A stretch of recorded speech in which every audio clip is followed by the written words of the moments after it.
All right, so today we're going to be showing how to do braised pork shoulder. As you can see, I've got all my mise en place and everything set up already. It's kind of one, we've talked about this in the past, but it's something we want to really focus on in terms of having like all of your prep set up and ready to go before you even start. It helps immensely to just have everything going, because you don't want to have to be scrambling to do something you forgot when you've got a hot smoking pan. So we have all of our pork shoulder cut into kind of large chunks. If you're thinking about doing them for a plated dish, one thing to remember is that like when you braise, you're gonna lose probably 20% of the weight as like the fat and everything renders out. So as far as size of what you're putting on the plate, like subtract 20% from what you cut, and that'll be your portion that you put on the plate. So we're gonna set everything out so we can season it. We have our onion, garlic, and celery. So you can see it's all cut very, very chunky.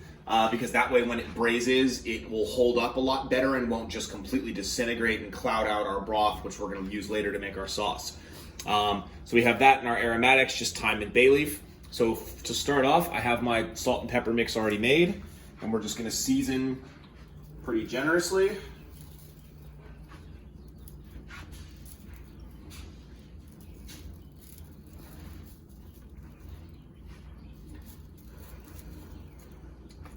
One thing to keep in mind with the seasoning is like it's a kind of a balancing act in terms of you want to make sure you've got enough on there that that's actually doing any good and that you're penetrating the meat. But at the same time, if you go nuts, then your meat actually might end up okay, but all that stock and that's going to be the basis for your sauce later is going to get way, way too salty, and it's going to be pretty useless. So you want to just get a nice coating of it like that, and then we're ready to go into our pan and start browning. All right, so now we're gonna brown off our pork that we just seasoned. We want to get nice, kind of make sure your pan nice and hot and like a decent amount of oil in there, at least a couple tablespoons. And you want to make sure you're not crowding the pan. So I'm not gonna do all 6 of these all at once, because what'll happen is it'll drop the temperature of my pan too much, and then nothing will caramelize. Everything will just steam. So you want to make sure that you're really giving it some space to work, and make sure you have properly high heat on there so you can get some nice color on your pork. And you're going to do that on each side to get kind of even browning. All right, so all of my pork is browned off. This is the last bit of it in the pan I just wanted to show you. So I got it nice and brown on all sides.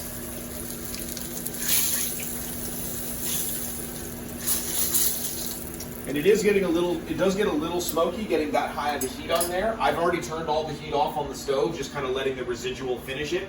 Don't kind of be alarmed if you do smoke out your kitchen a little bit. Like that's kind of part of the amount of heat you need to apply to this. Just make sure you're not going overboard and not getting any water in the pan. If you're getting any water or liquid or anything in the pan, that's when you potentially can get flare-ups and have an issue. So it is really important that if you're cooking on this high of a heat, as you can see, even with the stove off, my pan is still smoking quite a bit. I want to make sure that all of these vegetables and things that I'm about to put in are as dry as I can possibly make them. Because otherwise, if I like run these underwater and rinse them off, like you're taught to do with vegetables, and I'm not saying you shouldn't, you just need to make sure that it's dry afterwards. If I run this in the sink and then go in here, it's going to pop all over the place. You're going to hurt yourself. You're going to potentially start a fire. Something you really need to be careful about. But so all of this oil that's in here is actually mostly rendered pork fat at this point. It's the fat that rendered out of this as I cooked it. So all that lovely fat is now what we're going to cook our vegetables in.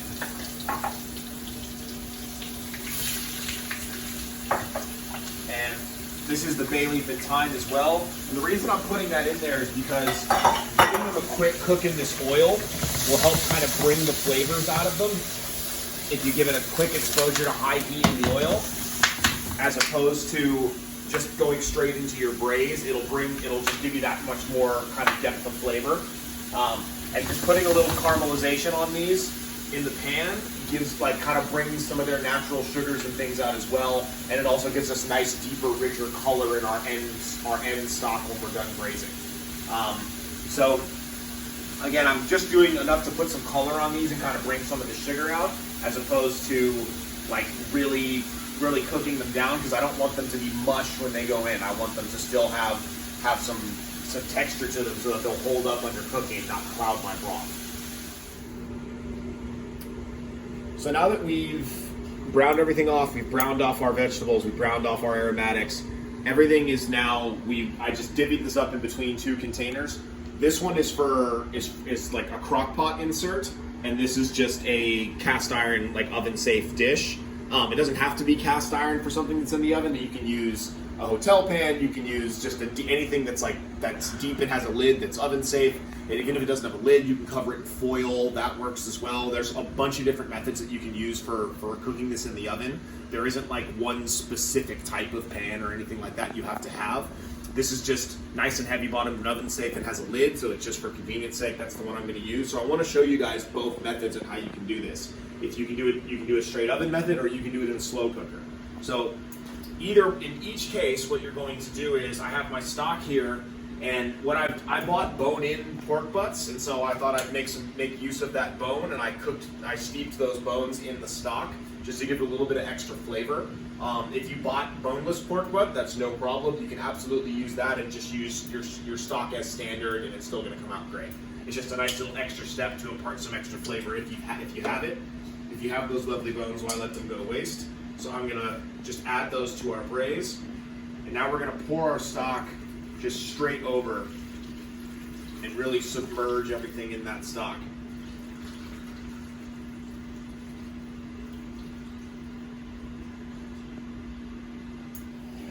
Okay, so I added a little bit of water to the top of these because I didn't quite have enough stock to fill both of them. So if you end up in a similar situation and you need to add a little bit of liquid to make sure that you're nice and covered, that's totally fine. You can just use straight water. Well, as this cooks, there's so much that's going to leach out into that, and you're going to reduce it down for the sauce for our finished dish anyways. So that's not hurting anything, and in fact, it's just giving us more liquid to cook in, which is going to keep your pork from drying out. So what I'm going to do for the oven baked one is just make sure it's nice and covered. I have my oven preset to 300. And just go in there straight away, especially if you're trying to do this as like a nice whole piece on your plate. You really want to try to, especially as this gets more cooked, you want to agitate it as little as possible. So just kind of let it go in there. This is probably at 300. This is probably going to take at least 3 hours. We'll come back and check it then. On the crock pot version, same deal. We're going to take our fully submerged pork in our insert. Set it in.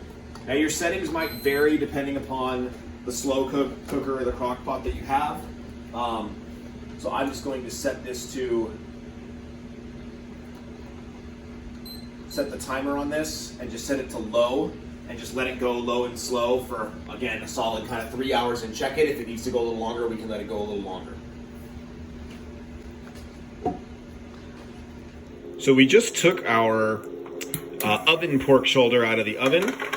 This was after about 3.5 hours, and you can see kind of where the line is here, that the stock and everything has reduced quite a bit. So you'll end up taking that down further. I'm just going to do a little tester here, and you can see just by that little bit how easily I did it very gently with a fork, and it came right apart. So we're definitely where we want it to be texture-wise. So at this point, we're going to let this kind of cool down to room temp, and then we'll throw it in the fridge.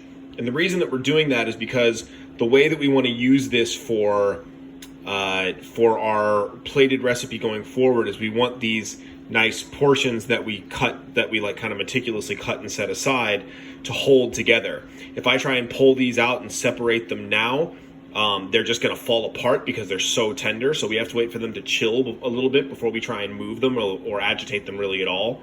The other thing is that just from a generating flavor over time and from a preservation standpoint, they keep much better if you store them in their braising liquid as opposed to pulling them out. They retain significantly more moisture. They don't dry out.